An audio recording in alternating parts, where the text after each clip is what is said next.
All right. So I'm going to share my screen here in just a moment. We're talking about the LinkedIn profile and LinkedIn networking. So we know that LinkedIn is going to be different than Facebook.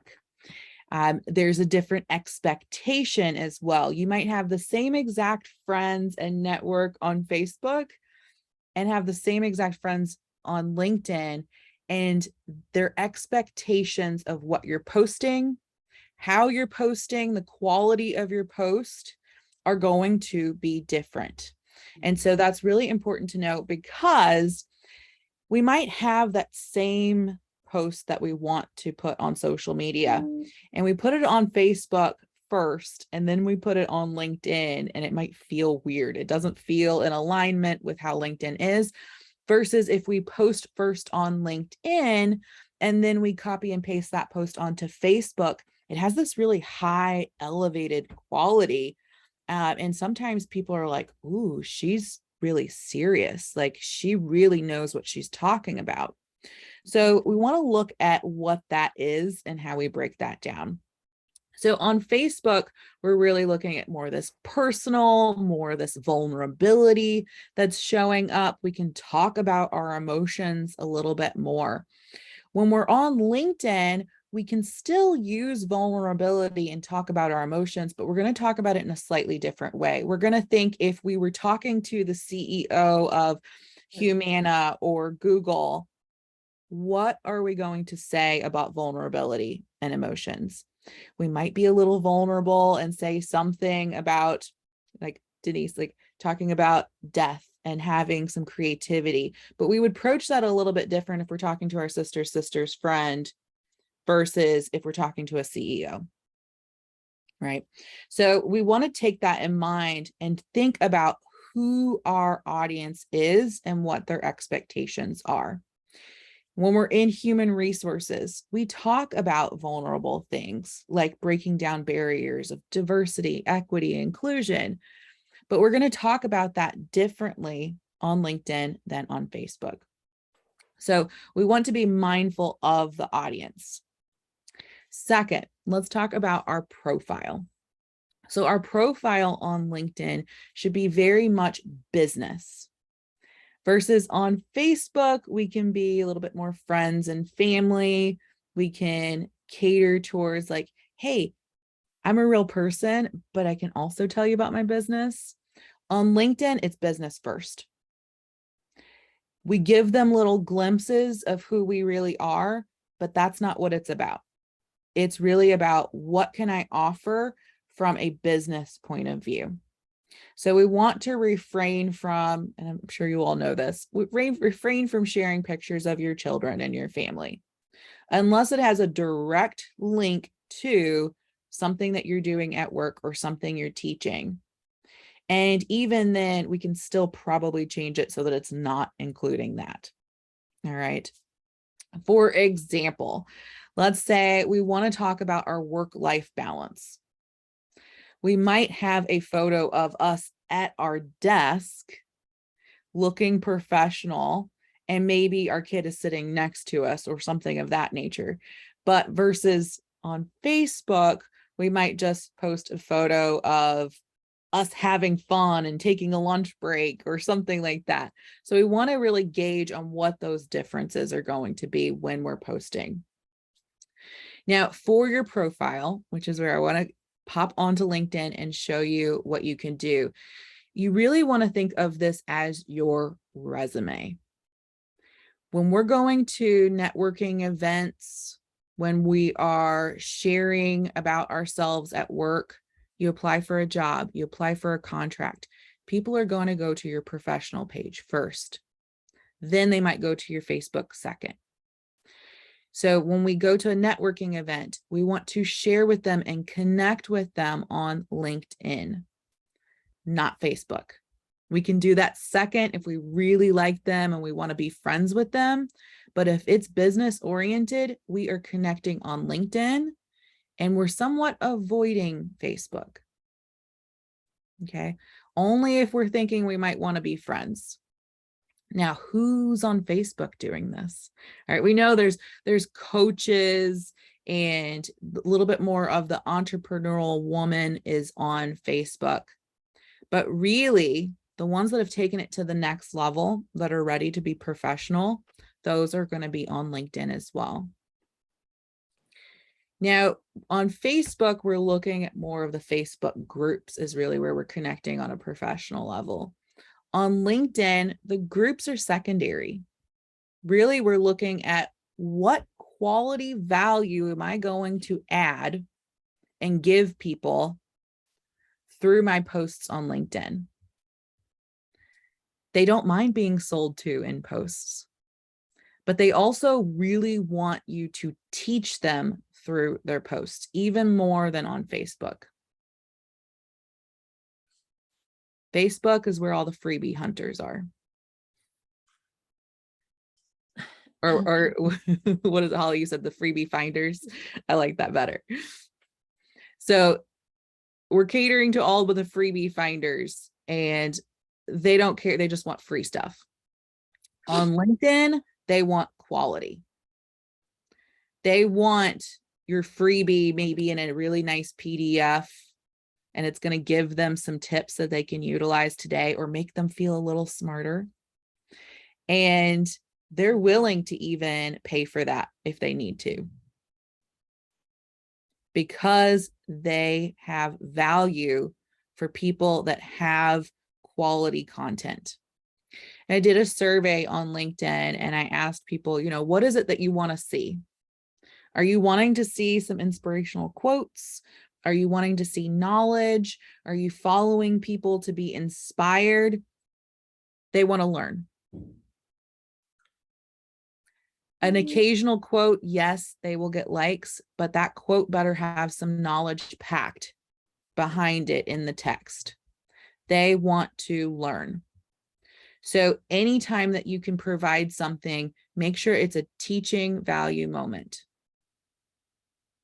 They are ready to step up in their career, right? That's what it's all about here on LinkedIn, is advancing your career, advancing your connections. All right, so let me share with you my screen. All right, so things like this you'll see, like Harvard Business Review, they're constantly posting. Now, things that you would want to do, you wouldn't want to just share it and then just repost. You would want to share it and have a very thoughtful review of what that post is. You means you've clicked on it, right? On Facebook, they don't click on stuff. They're just like, "Ooh, that looks good. I'll just reshare." And then they don't put a comment. On LinkedIn, you are going to share it with your comments. You're going to show that you've read it, and you're going to put your own thoughts and spin on it. Why? Because you are showing your audience, for one, again, it's your resume. You are showing your audience that you have a knowledge set on this topic. You are showing them that you are a thought leader. And people can click and read and they can know it, but to express a voice and to step up as a leader and say, this is what I think of this. This is my experience that I can tie to this, and really share and put some personal touch on it from a professional standpoint. Okay, so that's the type of, if you're going to reshare something, okay, if you're going to post something, it is mainly going to be a teaching moment. So like Holly, I noticed like you posted some events that are coming up for like the datings and the singles and stuff. Post about why that's important in your career, why that's important in your life. And maybe it's like, how is it going to benefit you to go to a professional setting? Right? Because if we have all this drama in our lives, right, the drama tends to show up at work, or it tends to distract us. So maybe we go along some lines like that. So always tying it back to being a professional. All right. So that's the kind of stuff we would post. Noticed here the options. Video is, I'm going to, for us ladies, I'm going to say queen. Everyone says king. Video is queen. People love video. Why?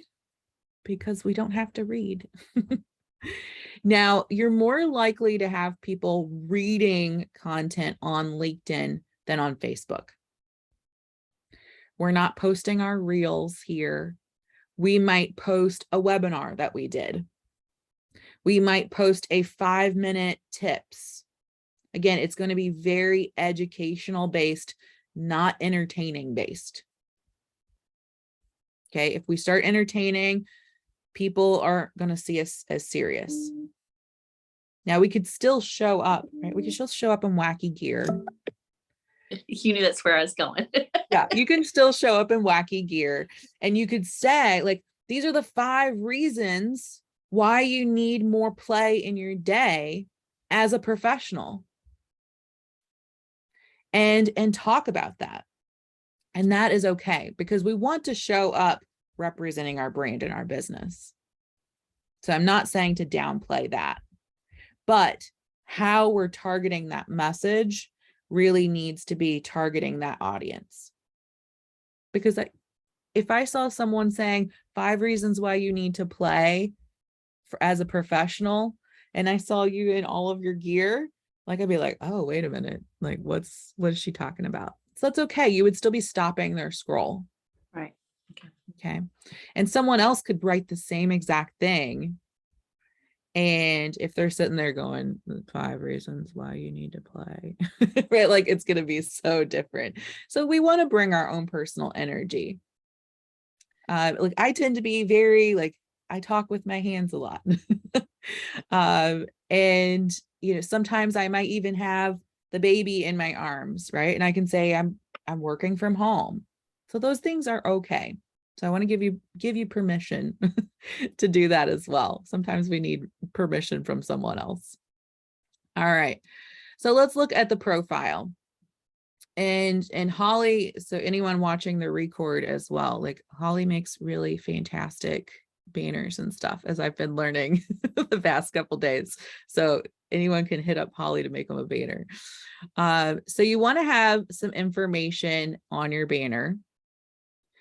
And the best thing is, what is the key thing that you want them to know about you?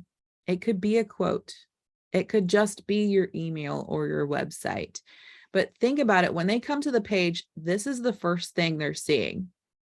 And I say that because the average attention span is 8 seconds. When they come to this, again, we're thinking this is like our website. They come to this, if they are getting a good feel, right? And this is about the feeling and the visual right here. Does it make them feel like they want to scroll down? Does it make them feel like you're professional? Because I've clicked on plenty of people's pages that I know are professional, but I click on it and I'm like, what the hell is this? Right? You're like, why are they not showing off what they can do? I've had some free calls with people and I click on their LinkedIn to get a little feel of them before I get on the call. And they've got an outdated photo that doesn't even look like them. And they've got an outdated banner of a company that they used to work for. This has happened at least 5 times.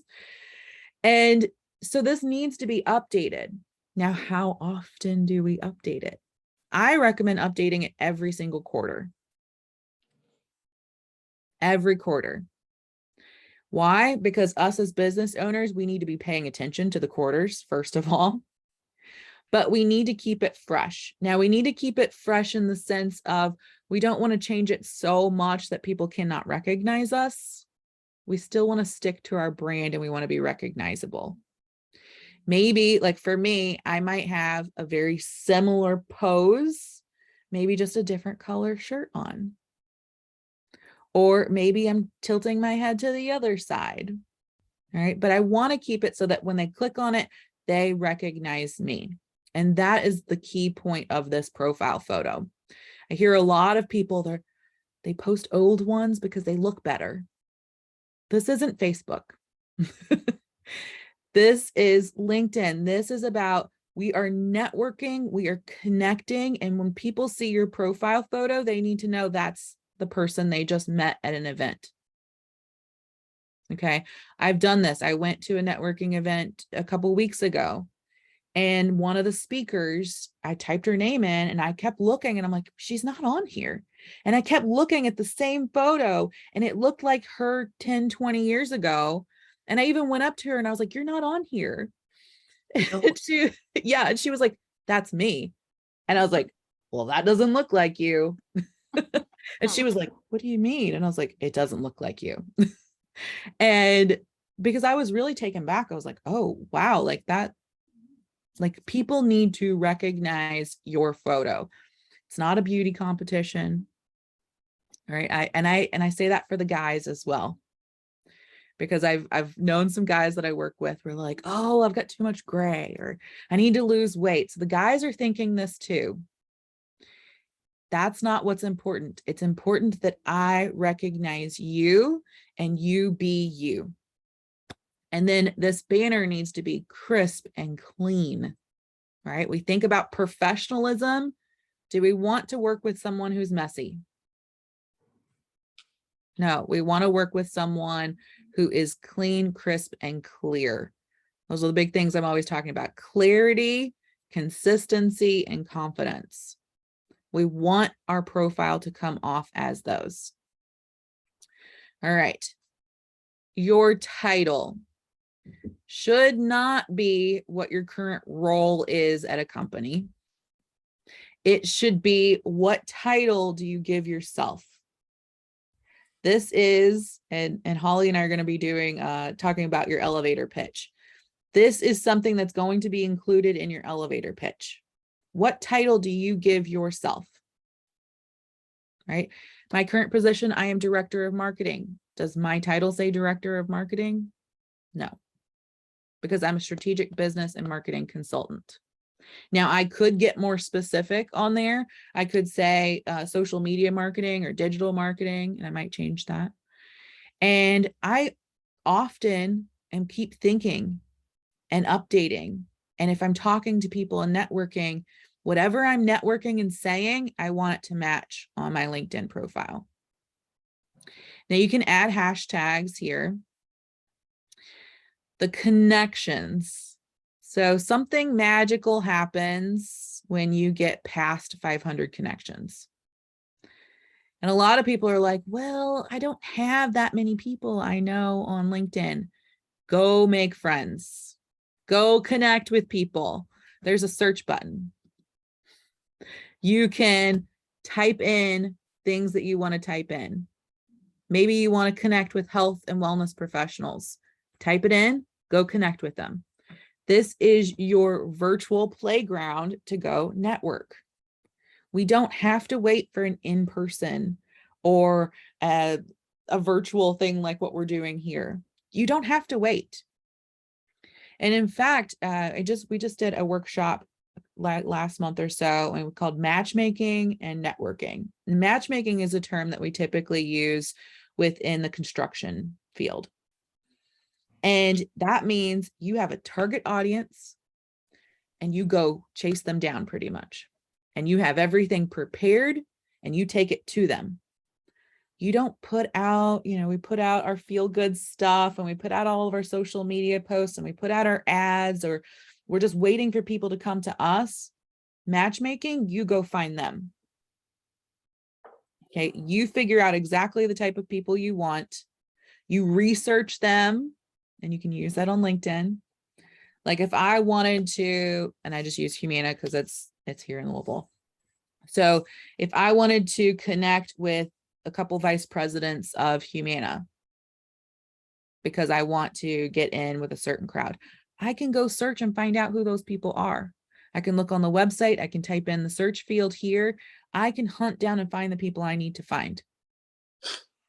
And that's why we should also look at having a list of who are some target market avatars are because we can go find them. We do not have to sit back and passively wait for our business to grow.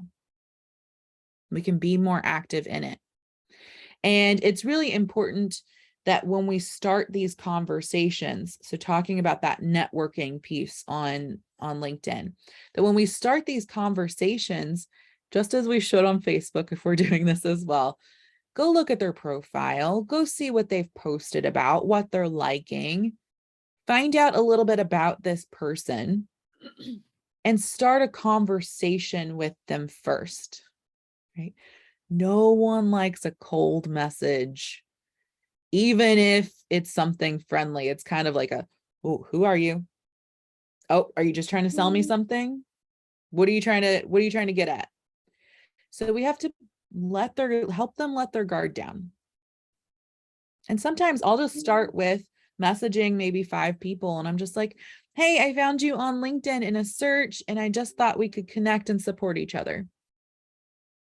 And that's the first message. And then I might message them like 2 or 3 days later and say, oh, hey, I noticed you were posting on this. How do you keep track of all of that?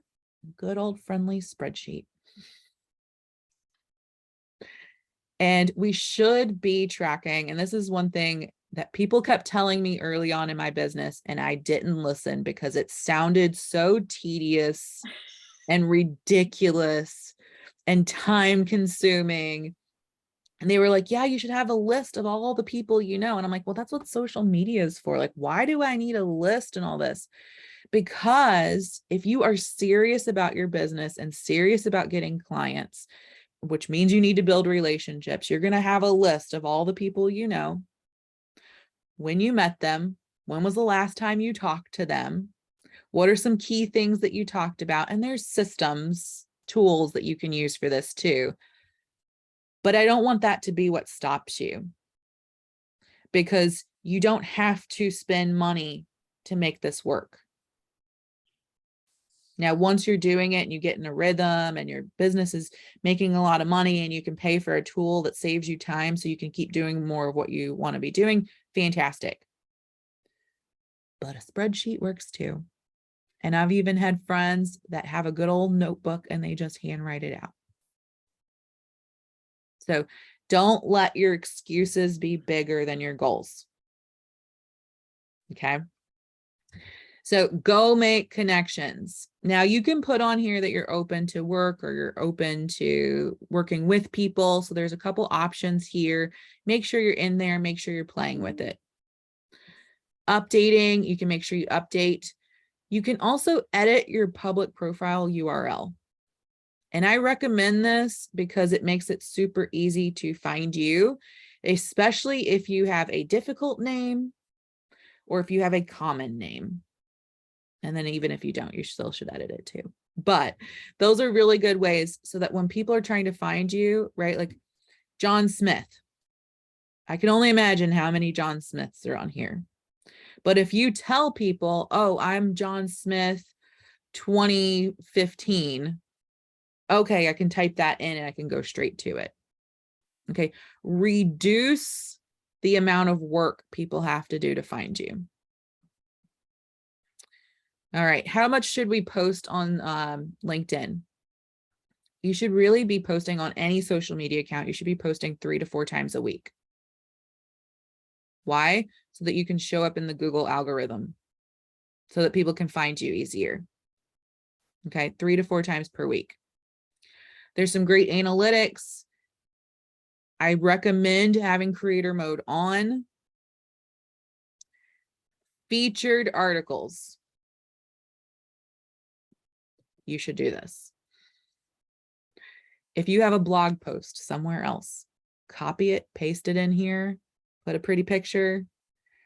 Again, this is your resume. What are the key things that you want people to know about you, and how can you share your wisdom? This is getting your elevator pitch and everything in front of them ahead of time. They know that when they talk to you, these are the core topics that you can easily talk about. These are things that they can talk to you about. I'm really big on communication, talking about communication. I am also extremely passionate about having psychological safety in the workplace, empowerment, trust, allowing vulnerability to happen at work. I also am really big on social media, which this is what I'm working on now, is getting more topics up there about social media. If you're like, I don't have time to write blogs, it doesn't have to be a consistent thing that you do. You can craft this out, and then you can also add to it later. Okay, so just because it's there does not mean it's permanent. You can go back and edit it. But you do need to have your wisdom and expertise displayed here. So this is not like a blog where it's like, I need to post a new blog every week or every other week or even every month. No, you need to take some time and you need to craft an article to display your brilliance. Okay. And it's just one little topic, right? Like I did 5 Facebook strategies to be seen. Is that all of them? No. Can these change? Yes. These are relative right now. And honestly, like, should I be posting 5 Facebook strategies to be seen on LinkedIn? Probably not, but I wanted to get them to know that I'm talking about social media. So I posted that on here for now. And then I'm going to redo a new one and do 5 LinkedIn strategies. But I can change this. I can take it off, but I want them to think social media and Izzy. Okay. This is where people will see, and this is important, not only what you've posted, but also what you've liked and what you've commented on. This means that people can come see who you're posting, how you're posting. Did you post on someone's page or someone's post and give them a compliment?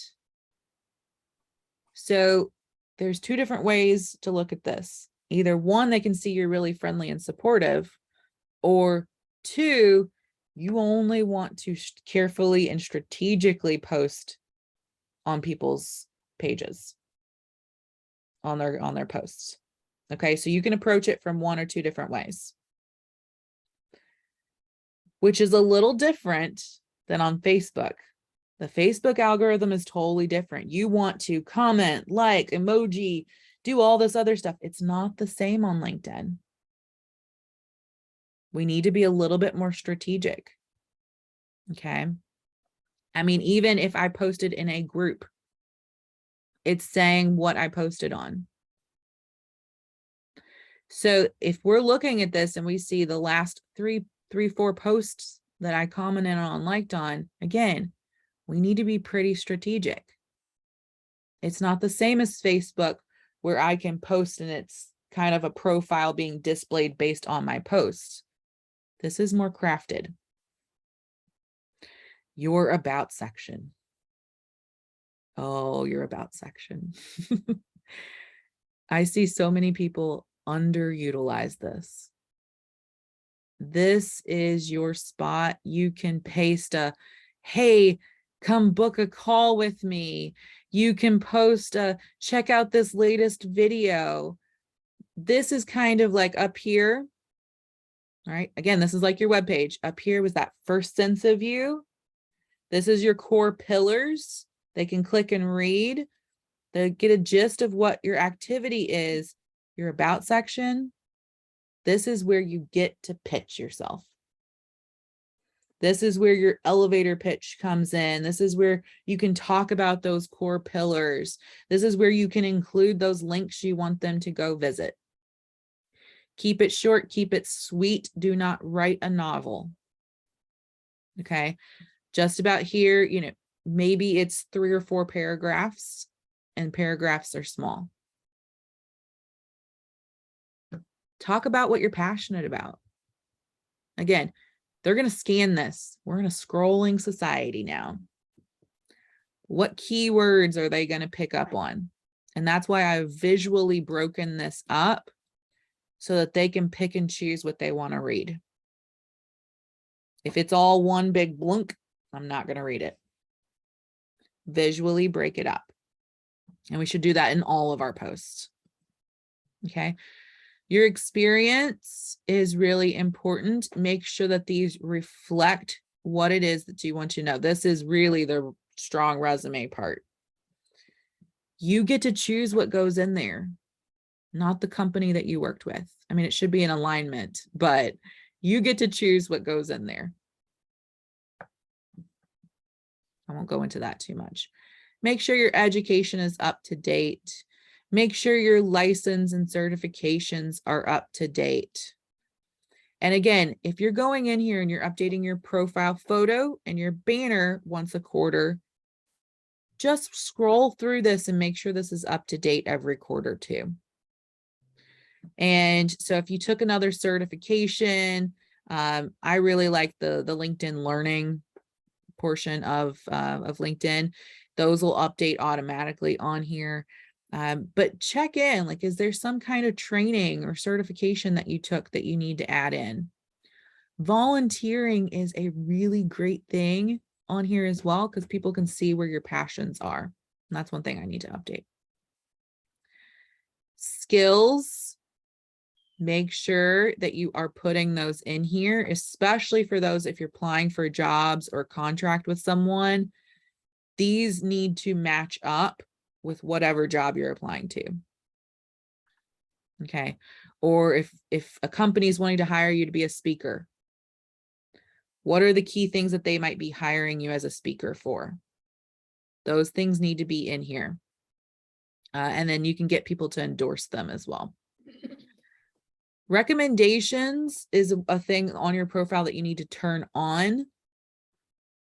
And when you turn it on, you can ask people to give you a recommendation. It'll have like ask people.